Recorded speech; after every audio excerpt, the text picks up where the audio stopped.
back to Pokemon Blue, guys. Last episode, we took on Sabrina at the Saffron City Gym and won ourselves a Marsh badge. This episode, we're revisiting a nice little quaint town. Our little hometown of Pallet, of course. But it's not a homecoming visit, no. We're going to explore to the next town. There's not much of Kanto left for us to actually explore, but what is left does have a little bit of interesting stuff going on. For starters, there's two ways to get to where we're going. So I'm going to take the lesser of two evils and take the more boring route. Now you notice there's this patch of grass down south below Pallet Town. There's an interesting new Pokemon you can find here. You've seen it a couple times, and I'll go over what it is right now. Alrighty, so Tangela, it's the new encounter. Pure grass type. It's one of the very few grass types that aren't part poison in this generation. It's built to be a little bit defensive with okay defense and special and HP on top of that.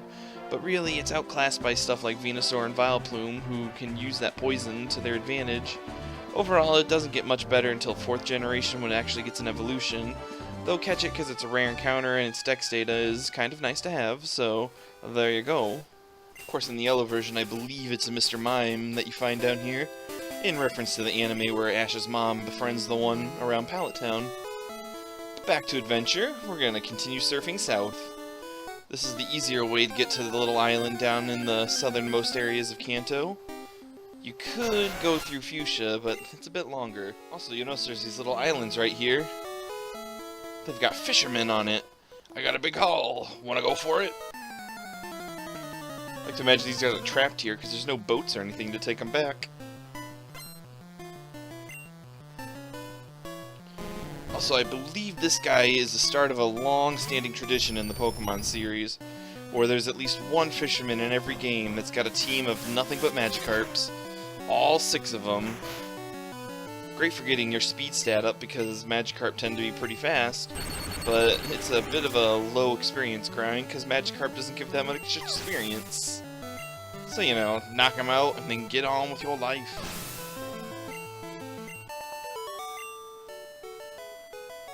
Darn Magikarps! Hey, most of those are beyond evolution level, so that seems to be your fault, not Magikarp's.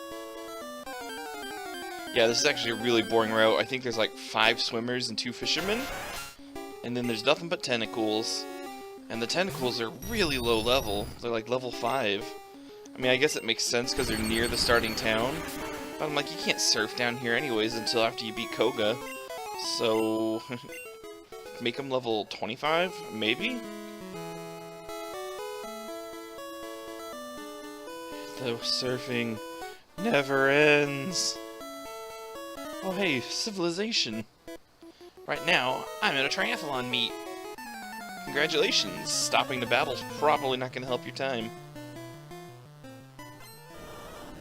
This trainer also happens to have a Wartortle. It's good for getting data on it if you didn't choose Squirtle as your starter. Or Charmander either, because then your rival won't have one. So, you know, nifty there. Should battle him just for that.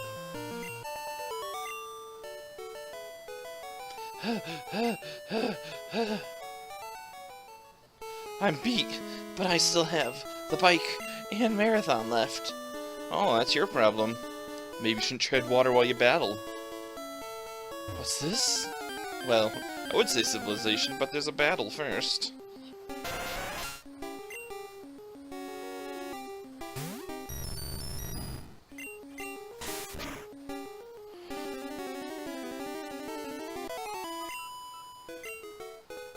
Back to what I was saying. What's this?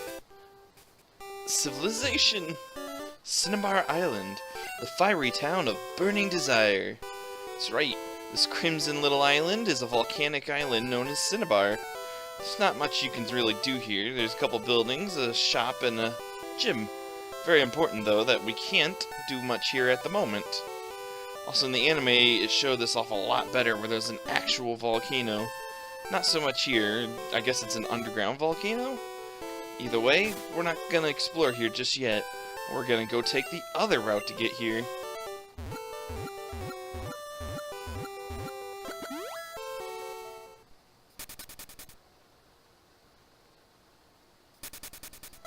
That's right. That's where actually I think I left off last episode, heading down this way.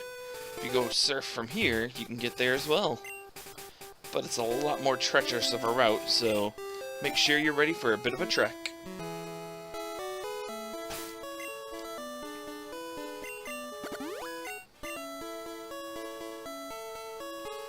Though these sea routes are incredibly boring.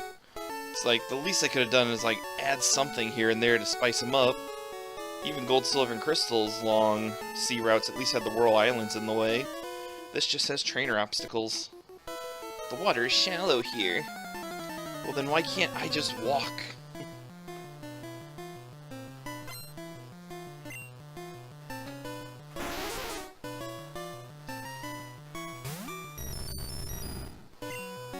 It's also good to note if you do have any electric or grass types you're raising, this is a perfect time for them to get a whole bunch of experience.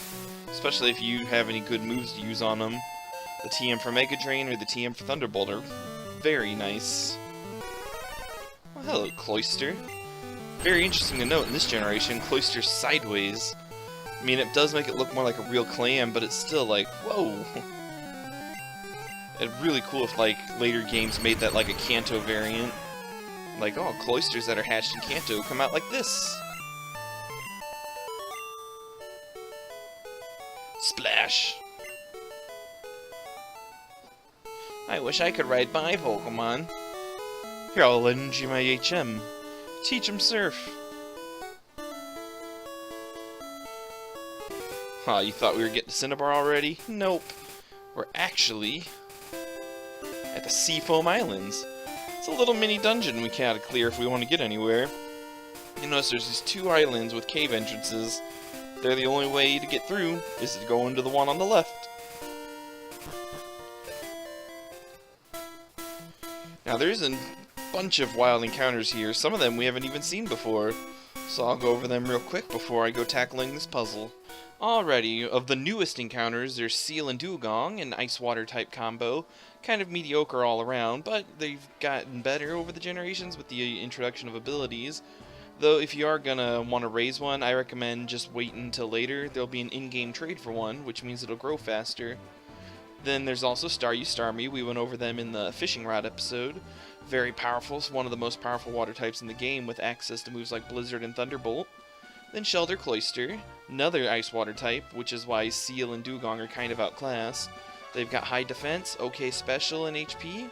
All in all, pretty solid Pokemon. Becomes really dangerous in later generations. This is also where you can catch Slowpoke and Slowbro as well as Fishing Rods.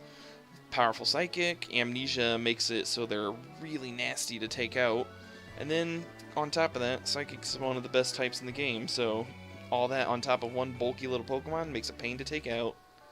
Then there's Horsey and Seadra, water types all around, nothing special. They learn a couple poison moves, but it's not like they're actually poison types, so keep that in mind. They're not too powerful. Next generation gets a little bit nicer for them, though, so catch one if you plan on playing Gold, Silver, and Crystal and transfer it up. And then finally there's Krabby and Kingler. Also went over them in the Fishing Rod episode.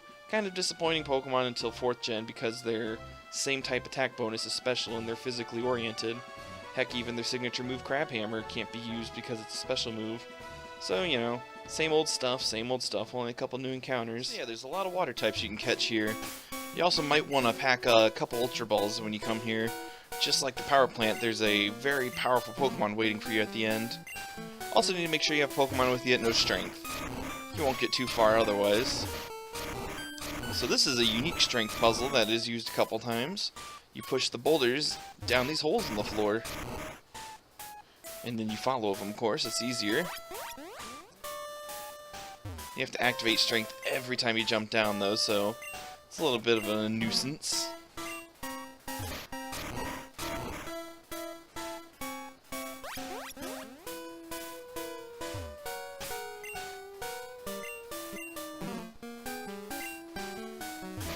So one thing the remakes did about this that I really like is they actually made Seafoam Island a proper ice cave. Here it's just like, oh look, it's a cave, but it's actually supposed to be frozen over, or at least really, really cold on the inside, hence why you can find some ice types here. Oop, there we go. Oh, let's just continue down.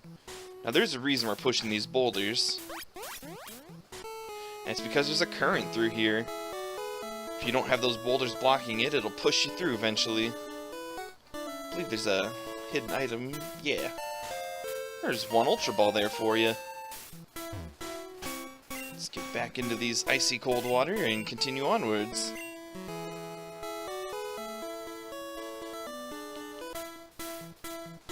Danger! Fast current! Would have been nice before we jumped headfirst down into it. Hello there, Krabby. You must be, higher level than my lead. We'll just take care of you real quick.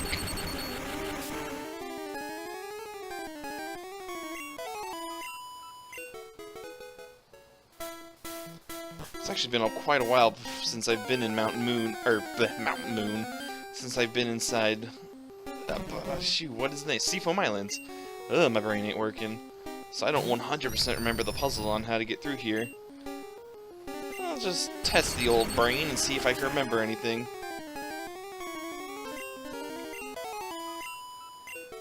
Also, this is a wake-up call that I need to work on raising Digit. All these other Pokemon are strong enough that my repel is useless.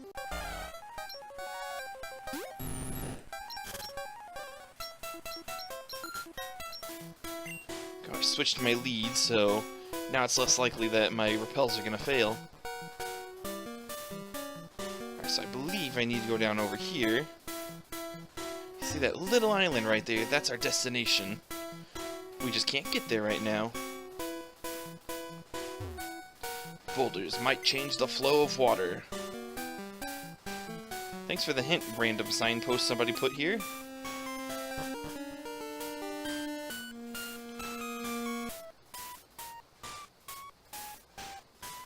Let's see here. There's the one boulder we dropped. So keep that in mind. It gives you a good bearing on where we are. Now this is one of the more interesting parts of the strength puzzle. You need to think before you push, otherwise you're going to have to do some backtracking to reset the boulders. Though if you do mess up, don't fret. All you have to do is go up a floor and come right back and the boulders will reset themselves. That one's simple enough.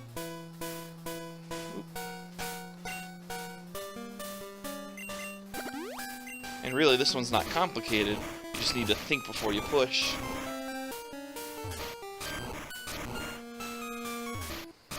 See right there?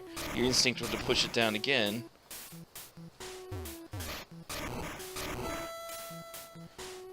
So, we're not going to go down there just yet.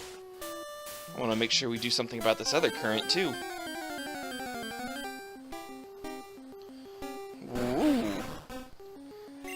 This is probably one of the strongest Pokemon you can find down in here, considering it showed up even though Mr. Terrapin's my lead. It is kind of a doozy to try and raise a Krabby up to a Kingler, so you know what? We're gonna catch you ourselves.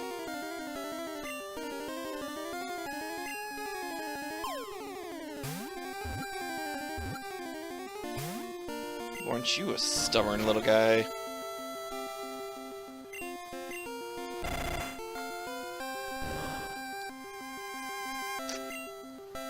Ooh, you gotta watch out for that one-hit KO move that Pinsir and Kingler both know. Its accuracy is really low, and I think if they're higher level, it won't affect you at all. But still, if it hits, you're out.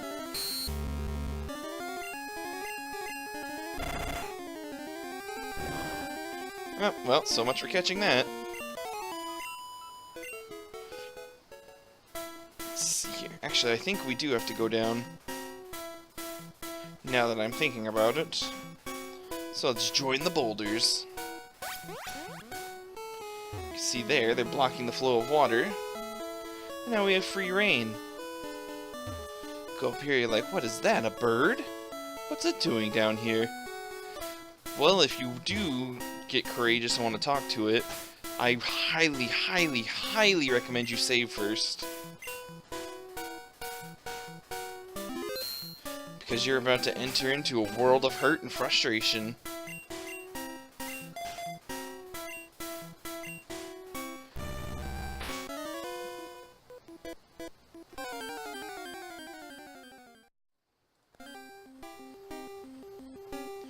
Articuno, the ice bird Pokemon.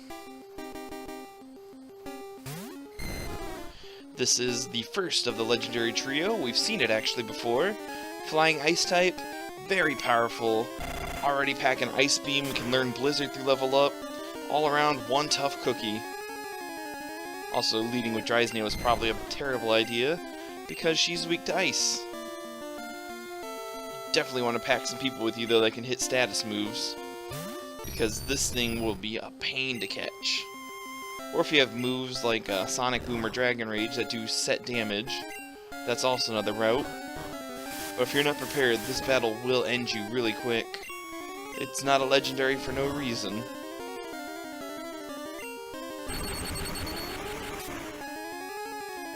Yeah, super effective hits aren't even doing that much to it.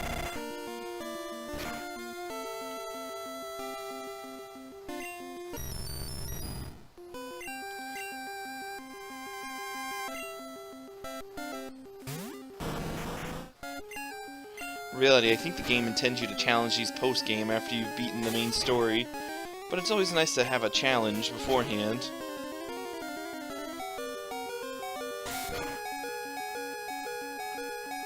Let's heal up here real quick.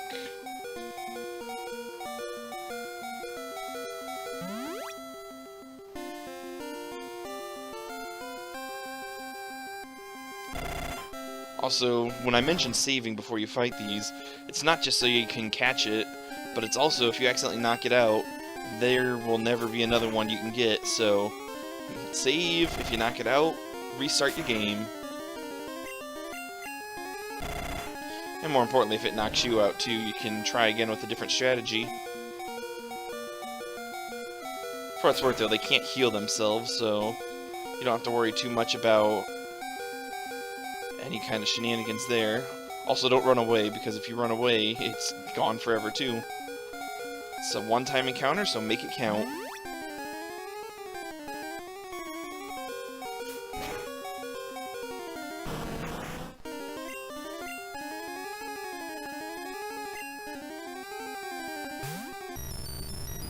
I'm gonna regret trying this, but maybe I won't get a chance.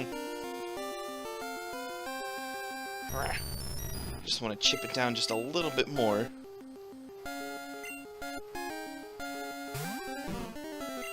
Something nice you can do here, though. If you have Snorlax, use Amnesia. If you can get your special defense up high enough, those Ice Beams won't be doing nothing to you.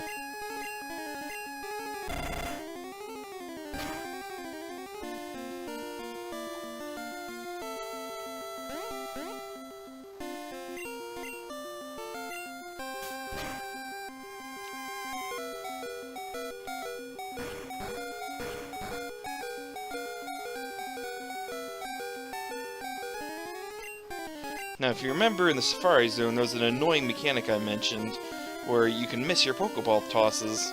Well, guess what? They're quite common here, too. You can always tell if it spins like that when you throw it, it means you missed. Legendary Pokemon are notorious for that happening to them.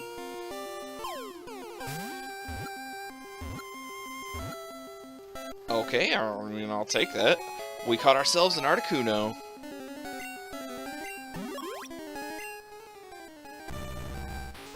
A legendary bird Pokemon that is said to appear to dune people who are lost in icy mountains and apparently in icy caves. Now, I don't nickname legendary Pokemon, it's just something that doesn't feel right. So instead, we're going to keep it as is and let it go to the box. So yeah, that's the main thing of coming here for, is to catch Articuno. So we did that. It's a really powerful Pokemon, it can help you out a lot. Downfall is now our team's all worn out, so we gotta get through this dungeon before it takes us. I mean, I do have a couple revives, thankfully, so let's revive Mr. Terrapin so our revives work better. And then let's finish up this puzzle so we can get out the other side.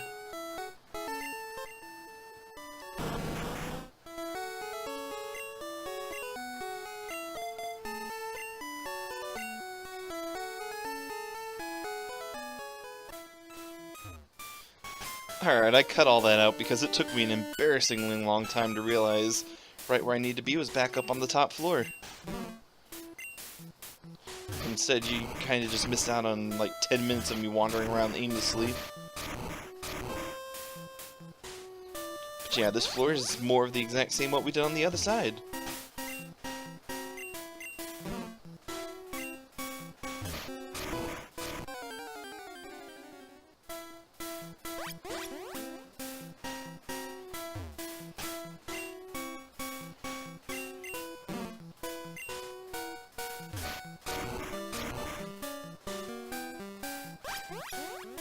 Yep, now the current's blocked on this side too, so the island will slowly flood.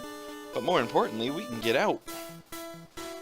Just get up on this little place we couldn't access and take the ladders.